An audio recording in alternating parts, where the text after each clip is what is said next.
जय हिंद साथियों, बीपीएससी तैयारी 4 की घोषणा हो चुकी है और 5 से 7 दिनों के बीच में आपका आवेदन भी शुरू हो जाएगा। आपको बता दें, लेकिन उससे पहले आपको सारा डॉक्यूमेंट तैयार कर लेना है, क्योंकि आवेदन करते समय कोई भी डॉक्यूमेंट में कमी होगी तो आप इस बहाली से चूक सकते हैं। तो इस बहाली से न चूक, इसलिए डॉक्यूमेंट अपडेट हम सारा कुछ बताएंगे। कौन डॉक्यूमेंट लगेंगे, खासकर महिलाओं अभ्यर्थियों के लिए जिनका शादी हो चुका है, का डॉक्यूमेंट कैसे बनाना है, सारा कुछ प्रक्रिया हम बताएंगे इस वीडियो में। आपको बता दें कि डॉक्यूमेंट में है जो ऑफिशियली डॉक्यूमेंट बीपीएससी की तरफ से दिया गया है वो, और जो आरक्षण संबंधित डॉक्यूमेंट है, क्योंकि आरक्षण का लाभ लेने के लिए आपको आरक्षण डॉक्यूमेंट होना चाहिए और कहाँ से बनेगा ये सारा कुछ आपको बता देंगे। साथियों, सबसे पहले बता दें कि आप एनसीएल, कास्ट और ईडब्ल्यूएस में थोड़ा कन्फ्यूजन हो जाता है, तो सबसे पहले एनसीएल के बारे में हम बता दें। एनसीएल डॉक्यूमेंट ओबीसी और ईबीसी के अभ्यर्थियों को लगता है, यानी कि जो ओबीसी के अभ्यर्थी हैं या ओबीसी के अभ्यर्थी हैं। बिहार में पिछड़ा वर्ग को 2 भागों में बांटा गया है, जो कि BC2 और BC1 होता है। BC1 अति पिछड़ा वर्ग होता है, ईबीसी और ओबीसी होता है। ठीक है, तो इन दोनों को आरक्षण का लाभ लेने के लिए एनसीएल प्रमाण पत्र की आवश्यकता होती है। आवासीय यानी निवास प्रमाण पत्र के साथ साथ एनसीएल प्रमाण पत्र की आवश्यकता होगी। ईडब्ल्यूएस जो यूआर के कैंडिडेट है और आरक्षण का लाभ लेना चाहते हैं, 10% जो आरक्षण मिलता है, उनको ये डॉक्यूमेंट बनवाना होगा। डब्ल्यूएस कहाँ से बनवाना होगा वो भी हम बता देंगे, महिला अभ्यर्थी का, पुरुष। उसके बाद बता दें कि जो कास्ट सर्टिफिकेट है, कास्ट सर्टिफिकेट आपको बता दें, कास्ट सर्टिफिकेट जो है वो एससी और एसटी जो अभ्यर्थी होंगे उनके लिए है। यानी कास्ट सर्टिफिकेट एससी एसटी अभ्यर्थियों को कास्ट सर्टिफिकेट बनाना है। इनमें एनसीएल या ईडब्ल्यूएस का चक्कर नहीं है, ये इनको कास्ट सर्टिफिकेट बनवाना है। आप समझ ले, एनसीएल डॉक्यूमेंट जो छात्र होंगे यानी मेल छात्र होंगे उनका अपना ही एड्रेस से बनेगा, उनमें तो कोई भी समस्या नहीं है। आपको आवासीय प्रमाण पत्र बनाना है यानी निवास प्रमाण पत्र, और एनसीएल जो बनाना है आपके पिता के एड्रेस से बनाना है और पिता के आधार पर ही बनाना है, यानी कि आपके अपने नाम से बनेगा। ठीक है, लेकिन महिलाओं में आपको बता दें, महिला होंगे जो शादीशुदा महिला नहीं है उसका तो सेम पिता के एड्रेस से ही सारा कुछ बन जाएगा। लेकिन जो शादीशुदा महिला है, उनका सारा डॉक्यूमेंट, ओबीसी ईबीसी के जो महिला होंगे, ओबीसी के जो महिला होंगे, उनका सारा डॉक्यूमेंट जो है वो पिता के आधार पर बनेगा, यानी कि पिता के एड्रेस के हिसाब से बनेगा और पिता के ब्लॉक के आधार पर बनेगा। ठीक है, आपको बनाना है आवासीय प्रमाण पत्र, निवास प्रमाण पत्र, रेसिडेंशियल सर्टिफिकेट और एनसीएल सर्टिफिकेट। 2 प्रमाण पत्र की ही आवश्यकता होती है। आय प्रमाण पत्र की आवश्यकता इसमें नहीं होती है, लेकिन एनसीएल बनवाने के लिए आपको आवासीय, जाति, आय तीनों लगाना पड़ता है। ठीक है, लेकिन आपको बीपीएससी में फॉर्म भरने के लिए रेसिडेंशियल यानी निवास प्रमाण पत्र और आपको एनसीएल लगेगा। जो ओबीसी ईबीसी के छात्र हैं उनको ये 2 डॉक्यूमेंट लगेगा। ईडब्ल्यूएस वाले मामले में हम बता दें, ईडब्ल्यूएस अभ्यर्थी जो छात्र हैं के पिता का तो लगेगा ही लगेगा, लेकिन जो मान लीजिए कोई महिला है जो उनका शादी नहीं हुआ है तो उनका पिता के ही ईडब्ल्यूएस लगेगा, लेकिन जिन महिला का शादी हो चुका है उनका ईडब्ल्यूएस उनके पति के आधार पर बनेगा। ये चीज़ ध्यान में रखेंगे, कंफ्यूज नहीं करेंगे। पति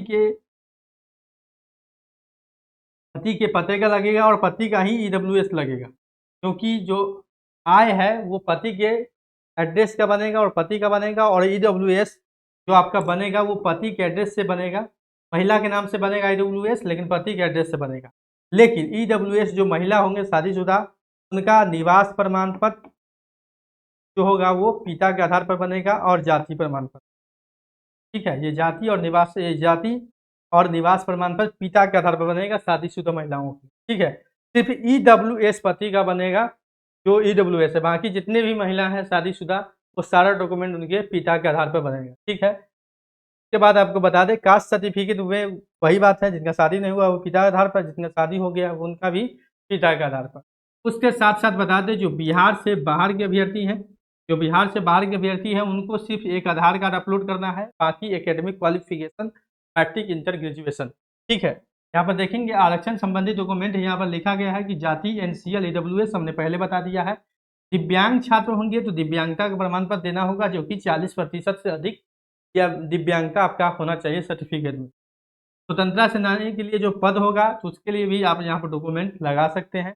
नियोजित शिक्षक संबंधी दस्तावेज क्लियर देना होगा, जो शिक्षक पहले से हैं, आवेदन करना चाहते हैं उनको नोटिस देना पड़ता है, एनओसी उसके साथ साथ आपको बोल दे सीटेट, अब जिस क्लास में फॉर्म भर रहे हैं उस क्लास का सीटेट पास, यानी कि अगर एक से अधिक में भर रहे हैं तो दोनों लगाना होगा। मान लीजिए कोई 1 to 5 भर रहा है और 6 to 8 भी भर रहा है, तो दोनों क्लास का जो है वो सीटेट जो है सर्टिफिकेट लगाना होगा, अपलोड करना होगा, पेपर 1 और पेपर 2 दोनों। मान लीजिए कितने छात्र होंगे जो भरेंगे 6 to 8, 9, 10 और 11, 12, ये तीनों भर सकते हैं। जो बीएड किए होंगे और ये तीनों भर सकते हैं। जैसे कि स्टेट पास होंगे पेपर 2 और सीटेट पास होंगे तो ये तीनों भर सकते हैं, तो वहाँ पर दोनों स्टेट और सीटेट दोनों लगाना होगा, ये चीज़ को समझ लेंगे। उसके साथ साथ आपको बता दें कि जन्म का जो प्रमाण है वो मैट्रिक का सर्टिफिकेट है, कि आपका जन्म का जो प्रमाण होगा वो मैट्रिक के सर्टिफिकेट के आधार पर माना जाएगा कि आपका जन्म तिथि कितना है, वही आपका जन्म का प्रमाण होता है। साफ साफ लिखा गया है। शैक्षणिक योग्यता 1 से 5 में आपको इंटर तक ही अपलोड कर सकते हैं, ज़्यादा अपलोड करने की आवश्यकता नहीं है। मैं जो 1 to 5 का फॉर्म भरेंगे मैट्रिक इंटर लगा देंगे, मैट्रिक इंटर, ठीक है। उसके साथ साथ आपको बता दें मैट्रिक इंटर का मार्कशीट और सर्टिफिकेट 2 चीज़ अपलोड कर।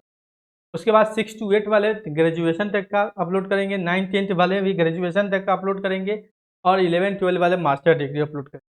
साथ साथ आपको बीएड अपलोड करना है, डीएलएड अपलोड करना है। डीएलएड 6 to 8 तक वैलिड है, उसके बाद जो है वो बीएड है। साथ साथ आपको बता दें कि शैक्षणिक योग्यता जो प्रमाण पत्र है जिसमें मार्कशीट सर्टिफिकेट दोनों होना चाहिए। बाकी की डॉक्यूमेंट की अभी आवश्यकता आपको नहीं पड़ेगी, एक्स्ट्रा डॉक्यूमेंट कोई भी ऐड नहीं किया गया है, ठीक है। और इसका खासकर इस चीज़ ध्यान में रखेंगे, जो आरक्षण संबंधी डॉक्यूमेंट है उस चीज़ का खासकर ध्यान रखेंगे। अगर कन्फ्यूजन हो तो कमेंट में ज़रूर पूछ लें। एक बार हम फिर इस बार को रिपीट कर देते हैं।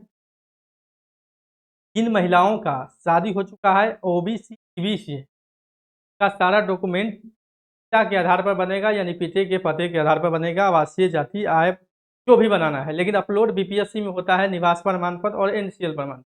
उसके बाद बोल दे जो जनरल कैटेगरी के यूआर अभ्यर्थी हैं, महिला हैं और उनका शादी हो चुका है तो उनका निवास प्रमाण पत्र और जाति प्रमाण पत्र पिता के आधार पर बनेगा, लेकिन ईडब्ल्यूएस प्रमाण पत्र में आपका आय जो है वो पति का लगेगा और पति के आधार पर ईडब्ल्यूएस बनेगा, यानी पति के एड्रेस से ससुराल के एड्रेस ईडब्ल्यूएस केवल।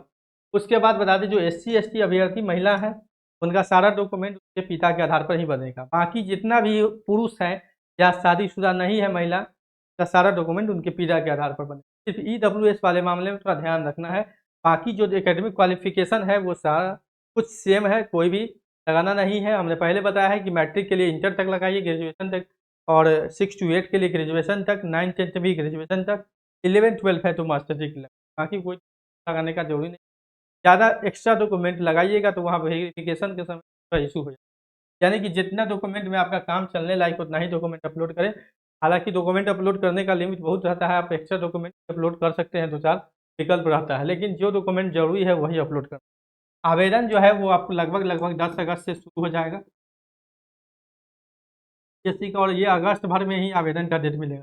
बहुत लोगों का सवाल है जो आगामी सीटेट परीक्षा हो रहा है क्या उसका अभ्यर्थियों को इसमें मौका मिलेगा, तो उन बता दें उन अभ्यर्थियों को इसमें मौका नहीं मिलेगा, क्योंकि 7 सितंबर को परीक्षा है और 1 महीने बाद रिजल्ट आता है, लगभग रिजल्ट सितंबर के लास्ट में रिजल्ट आएगा, तो उससे पहले ये का फॉर्म कंप्लीट रहेगा, पूरा आवेदन जो है वो फिलअप होकर कंप्लीट। साथियों अगर आपको कोई कन्फ्यूजन है तो कमेंट बॉक्स में कमेंट कर सकते हैं, और बिहार शिक्षक बहाली से जुड़ा हुआ अपडेट के लिए नौकरी सब्सक्राइब कर लें, वीडियो लाइक जरूर।